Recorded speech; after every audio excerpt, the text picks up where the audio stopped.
कुठल्याही पक्षानं क्षमतेप्रमाणे काम करण्याची संधी दिली नसल्याची भास्कर जाधव यांची खंत। मात्र आपण पदासाठी कधीही स्टंटबाजी केली नसल्याचंही वक्तव्य। पुण्यामध्ये उद्धव ठाकरेंना मोठा धक्का। पुणे उपशहर प्रमुख राजेश पळसकर यांच्यासह अनेक पदाधिकारी शिवसेनेत प्रवेश करणार। संध्याकाळी चिंचवडमध्ये होणार पक्षप्रवेश। ऑपरेशन टायगरवर राऊतांचा जोरदार हल्लाबोल।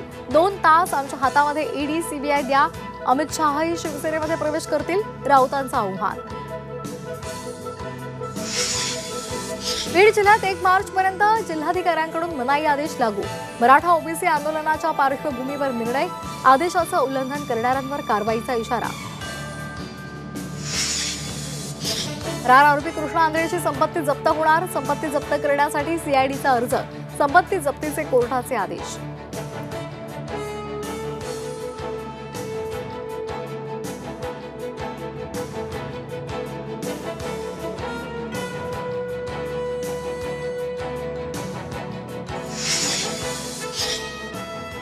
लव्ह जिहादचं वास्तव उघड। सुप्रीम कोर्टानेही घेतली दखल। खोटं बोलून लग्न करणं आणि मूल जन्माला घालून सोडून देणं हे प्रकार गंभीर। यावर कारवाई गरजेची। मुख्यमंत्र्यांची भूमिका।